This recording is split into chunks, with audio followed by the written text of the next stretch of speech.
Welcome everybody to another edition of the Coltech Tech Leaders podcast.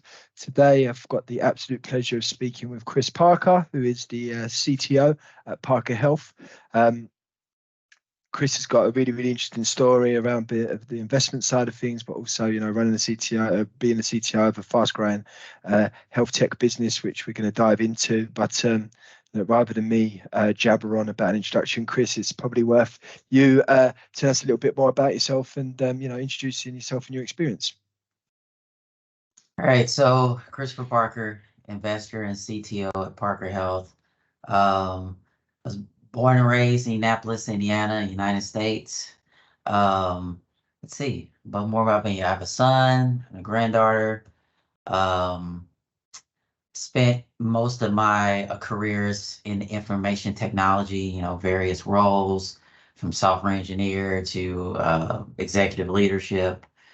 And then maybe 4 years ago, my brother and I decided to start a family office as we wanted to start investing in early stage startups, stocks, cryptocurrency, real estate, different things like that. And that kind of led me to Parker Health and Parker Health's founding member, which is Vincent Lopez. Excellent. Okay, perfect. So that's quite interesting story. So tell us a bit more about Parker Health and what's going on there and what drew you to the business. So Parker Health is the brainchild of Mexican American Vincent Lopez. And he came to me about 3 years ago with an idea of what now Parker Health is or is becoming. And that idea, really grabbed me, and I jumped on board. So Parker Health itself is a three-prong healthcare company. So like the first prong is health tech. We've created advanced cloud-based AI-driven electronic health record and practice management platform. The second prong is us building our own network allows for subscription-based healthcare. So we're in the process of architecting and designing the country's first smart hospital that's going to be located in Roanoke, Texas, in the United States. The facility is going to allow subscribers to receive quality healthcare for low monthly cost and no copay, which is unheard of in this country. So it's a new thing. As you know, we do our healthcare here really weird, as opposed to the other parts of the world. So that's a new take on it. And then the last prong is incorporating affordable living. So our goal is to help create affordable housing with that subscription-based healthcare clinics attached to that affordable living campus. So think of like affordable living apartment complexes with healthcare baked in. And so, part of social determinants of health is adequate access to housing and utility services. So that helps dictate your physical and mental health. We've noticed that developers in this country, they're all racing to build luxury homes, luxury housing. But that only really serves a small section of the population that can afford those prices. So statistically, those individuals are healthier physically and mentally and have access to higher levels of care. Our goal is to marry the two, putting affordable housing and healthcare together to help our underserved population groups achieve a better physical and mental health right where they live and truly affordable at a truly affordable cost. That's fantastic. So it's a company on a mission for sure, and there's lots to unpack there. But obviously, one of the first things that springs up is the intersection of role between investor and CTO, and how that sort of shapes the overall strategic direction of the business. So could you dive into how you're covering that? So, I'm a tech guy through and through. I approach investing as an analytical exercise. And within our family office, we like to take a hands-on approach to investing in companies, or really anything that we invest in. And sometimes that, that is through taking a board seat and providing guidance, or taking a more hands-on role as I did with Parker Health. Vince trusted me with the architecture of all things information technology.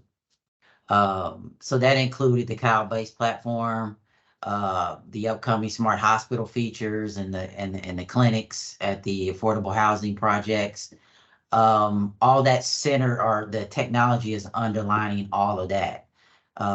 So it's been a wonderful journey, kind of putting my stamp on the future of healthcare and helping lead this company from ground zero to, even our latest round of funding, and into the future.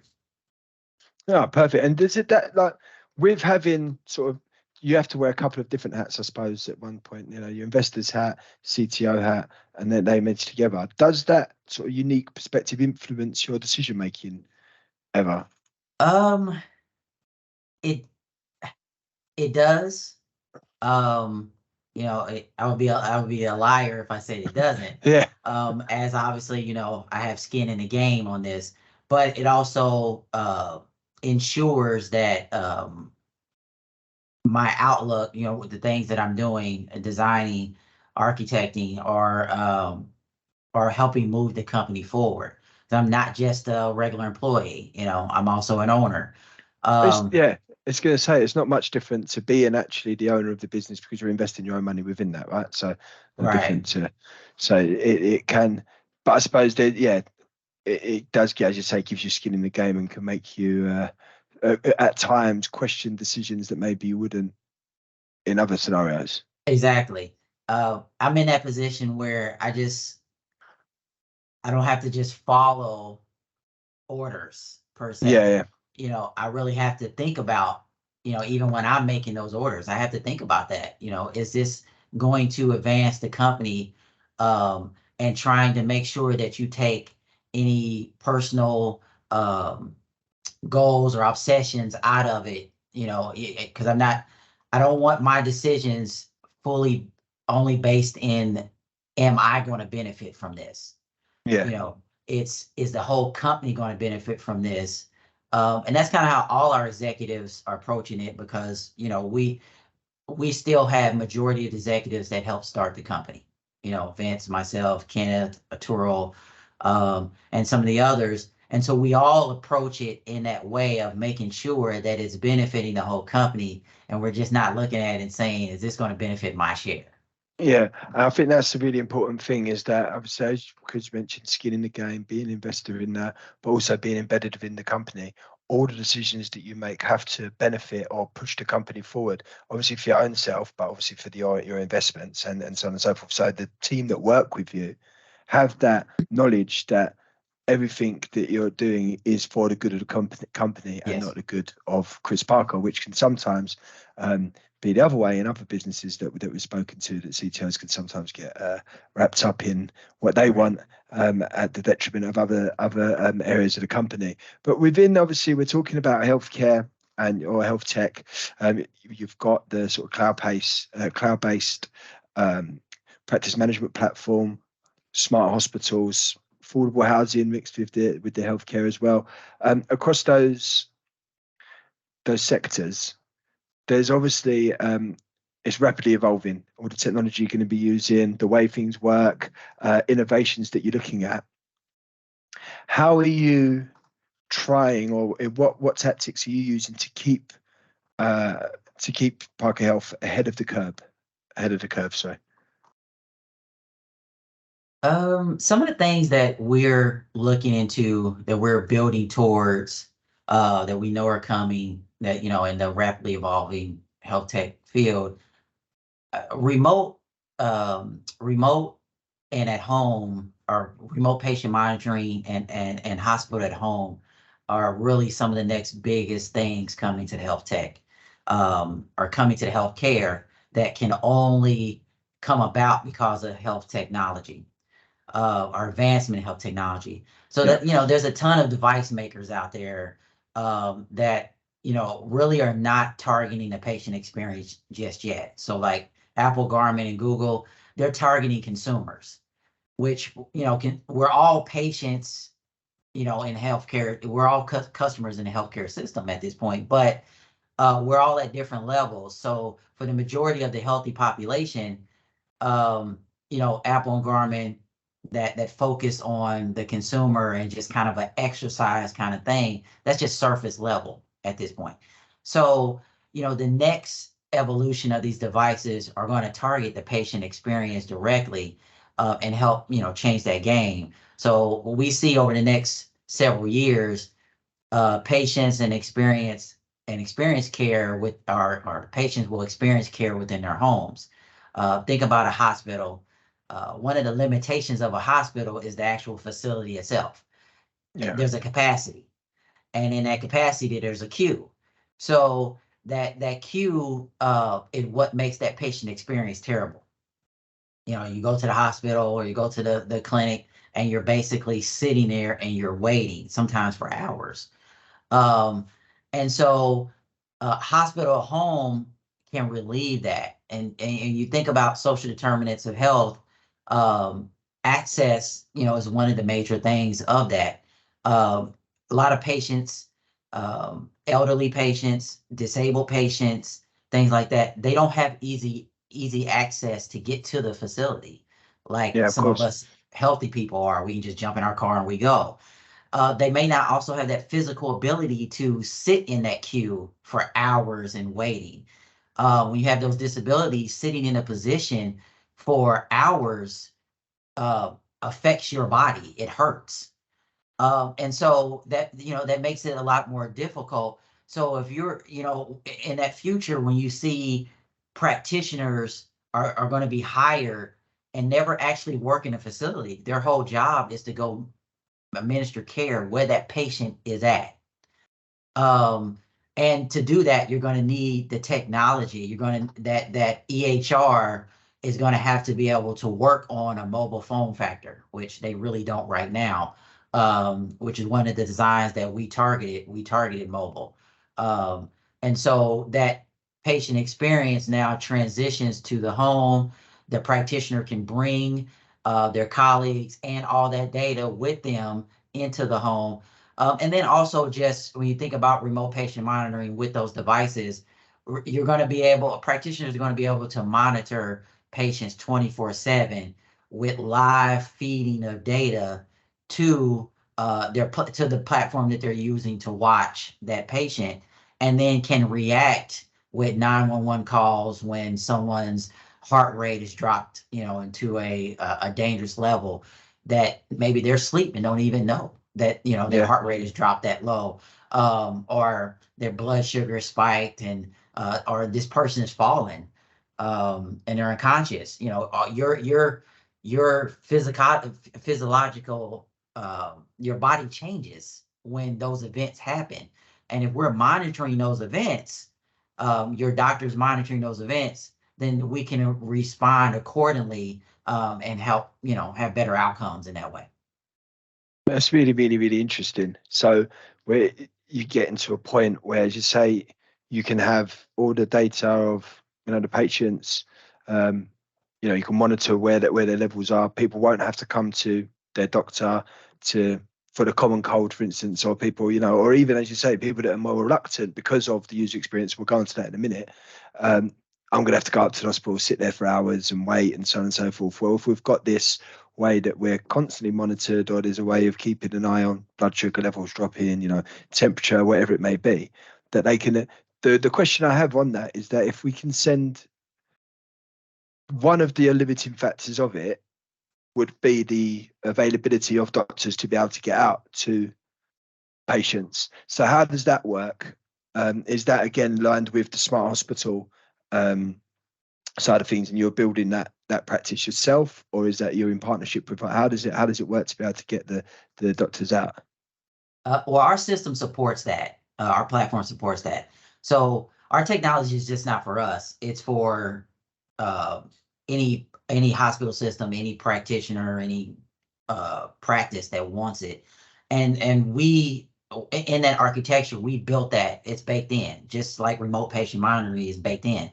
Um, and so it fits on your, it's an app. There's an app. And Yeah. also, if you want to use the web browser as well, it fits on your phone factor. It fits on your tablet, your phone, so that practitioner can take that information and go out. That's the beauty of it being cloud-based. Um, it can work anywhere. And even the mobile app and part of our upcoming features is going to allow it to work offline as well. Okay. So that for doctors that are in remote areas, or you're in a remote area, Africa, or South America, or there's remote areas here in the United States Yeah. where you're not really getting great service. Well, you still have to administer that, and also think about being hacked. Hospitals are now targets when they once Yeah. weren't Massive. before, and they're shutting those down. So, and there's a lot of hospitals at that point where you're hacked and you can't get access to the data. How are you going to administer care?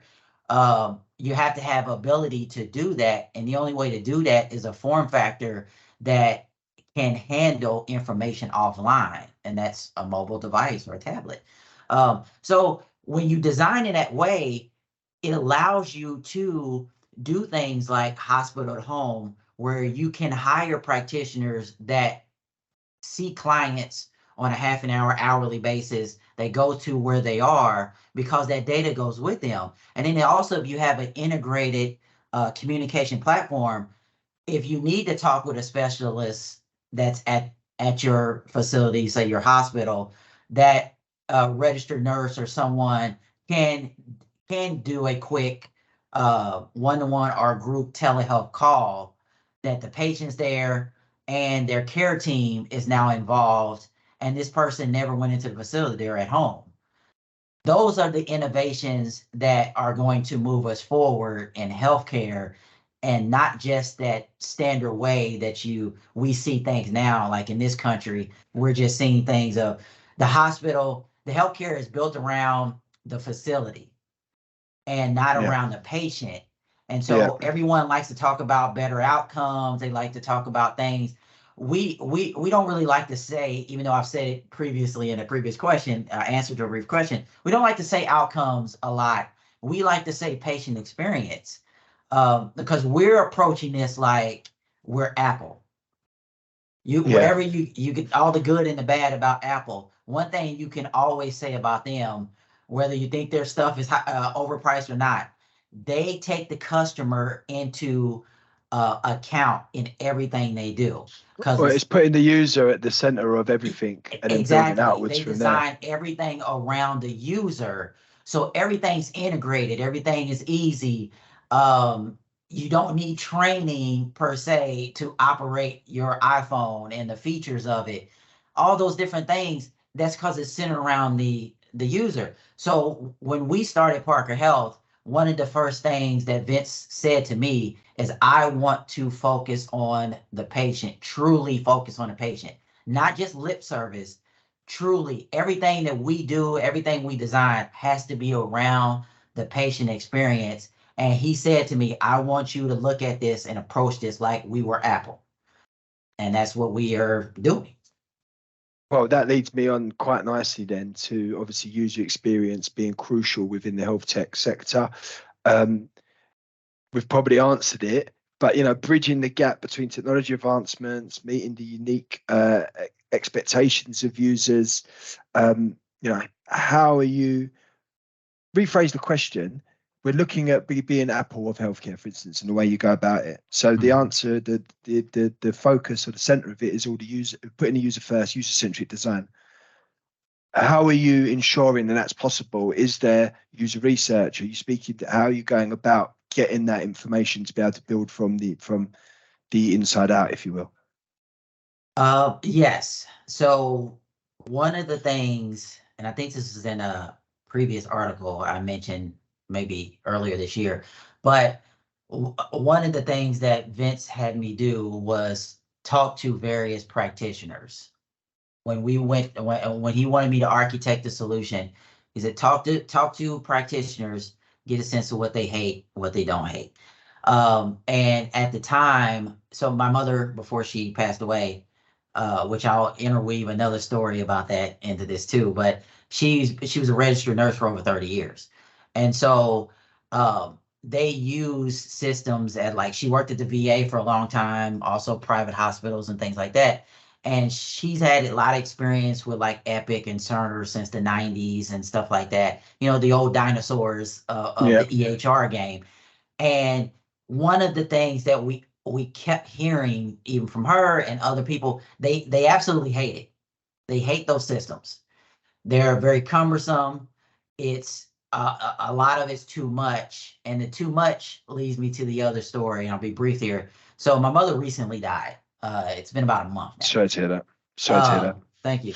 And it happened pretty quickly. I was with her. I took her to the hospital. Blah blah. She died 2 days later. So we're sitting there. She's unconscious. She's hooked up, to the machines and that kind of thing. And me and my sister are, this time we're still in the ER. And the nurse came in and she was just sitting there. She's typing away. She's typing away. And she's literally typing for like an hour. And me being in healthcare and just kind of as tech, she has a mule. They call them, or my mother told me they call them mules. At least that's what they called her. She called them. Her nurse fellow colleagues called them at the VA. And basically, the mule is a cart that a laptop sits on or the computer sits on, and they wheel them around the floor and around the hospital. That allows them to take the information with them, the records with them. And so she's in there with the mule and she's typing, and it's like an hour or so. I'm standing by my mother's bedside. I'm on the other side and she's on the other side with the cart. And I look and they're using Epic. And I had to ask, I was like, so how do you like use the system? She's like, absolutely hate it. And she said, I came from a previous hospital that used Cerner. She was like, Cerner was a little better, but I hated that too. And she was like, it's so bulky. And she said, down here in the ER, we don't need everything that's here, that's in this system, but we're forced to jump around and put in all this information because it's not tailored to us. Yeah. And that just established, revalidated, revalidated my thinking of these systems are not made for the user. They're made for the gratification of the creators. Yeah. You think about that. And as a creator, it's hard to get around that. It's hard to get your mind and to hire the right people and the team to wrap their heads around. We have to build this around the user. So I talk a lot about patient experience, but we also are very centric around the customer experience too. Yeah. So, for example, one of our upcoming updates that we had planned from day one was custom workflows. And that custom workflow allows you to build, it's kind of like a CMS built in with the EHR, and allows different departments, different people even, or different groups to have that encounter, that, that workflow of that patient visit and hospital stay in the way that they need it, even custom fields, what we want to see, what we don't want to see. Like, I don't deal with imaging. Why do I have to see imaging and deal with that? I don't deal with uploading media, or, I'm not the one that's putting in observations. So I don't need to see that information. I want to see it in a different way that benefits me. Our system is going to, allow that. So it's that unique perspective that me and my people have, me and my team, that the way we, go about that. And yes, asking questions, a lot of interviews is a part of that. And that's just something that you really learn in kind of software development 101 that most companies don't do to this day. Yeah, I think you see it far too often. I mean, obviously, we're talking about the health tech and how archaic it is, and as you say, people having to go through different systems and different tabs that they don't even need, and so on and so forth. But it's happened so often in all different sectors. Finance, education is probably the system. So it's just the more as technology advances, the more opportunity or the more businesses that take this user-centric design or putting the user at the center of everything, the more people Right. do that, the better the usage, the experience is going to be, but also the advancement of the technology, because then you're always iterating, because you need to improve the way that you're implementing technology, because the needs of the user is going to change from what they were 2 years ago to Right. every couple of years. So yeah, that's really, really interesting. I think for me, what you guys are doing over at Parker Health, and with the technology, the platforms, the smart hospitals, moving into the affordable housing thing is absolutely amazing. um, we've gone over the plans and everything else at the moment, but is there anything that if people are listening in and they want to reach out to you, what's the best way of them to get into contact? You can find me on LinkedIn. If you want to personally contact me, you can find me on LinkedIn. Contact me through my family office as well. Um, all of our executive staff is on LinkedIn, so you can contact, Vince himself. He's very personable, and he'll talk with anyone, even as a CEO. Kenneth, Arturo, um, uh, Anthony, all those guys are great. And you can talk to us day or night. I mean, we've done demos at 9 o'clock at night because we're dealing with somebody over in Asia and the time difference, and that kind of thing. So we're available all the time. We really are trying to push healthcare forward, and it's more about actually making people healthy than it is about the money for us. No, 100%, and you can totally get that from everything that we've said here. It's about building something that can change people's lives and Yes. really affect people in a positive way. So that I'm a massive fan, and Awesome. Thank you. I really, really, really appreciate you taking time out of your day to have this conversation with us. And yeah, I wish you and Parker Health all the best moving forward. I'm sure we're going to hear a lot more from you over the next coming weeks, months, and years. Awesome. Thank you. Cheers. Thank you.